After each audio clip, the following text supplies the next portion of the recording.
It's we're not familiar with seeing that typically in the basketball court. These injuries are typically associated with a high energy type of injury, car accidents, falls, of course being struck on a football field. So a little bit unique for a basketball court, but fairly common in the orthopedic community. Oh my goodness. So now the road ahead for him. We've seen you know, the pictures of him looking very, I guess it's an encouraging sight after 2 hours of surgery. But what next? What kind of therapy is involved here? You know, I know there was a steel rod that was involved in the placement to kind of bring the bones back together again, but how delicate is this recovery? Actually, the steel or the more than likely titanium rod that went into Kevin's leg is very, very strong. You see some images there on the screen where Kevin's already up and walking on crutches.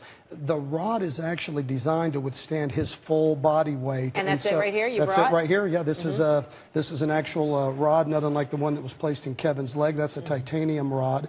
And you can see the rod would bridge the fracture. Let's say the fracture is somewhere here, and then it's locked off up top and at the bottom of the nail.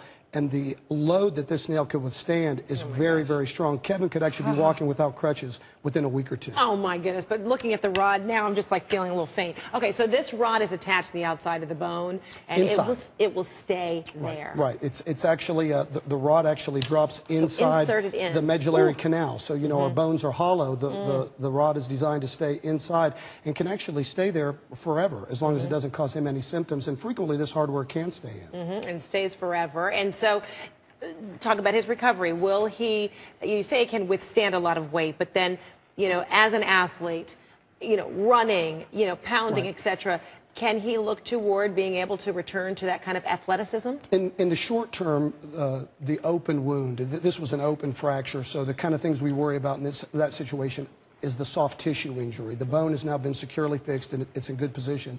If we can get out of the woods over the next week or two from the soft tissue problem, which potentially could happen, infection. That involved a whole lot of stitching, that's exactly right. So that'll be the initial issue. And then after that, the bone actually heals very dependably in this setting. It's unlikely that would not go on to heal.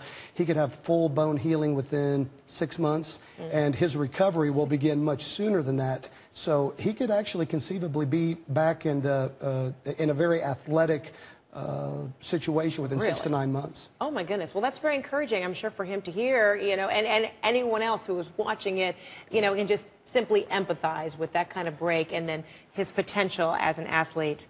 You know, you wonder, has it been impaired as a result of that accident? But you're saying no, he really could have a full recovery and could be just as athletic and as successful had he not had the injury.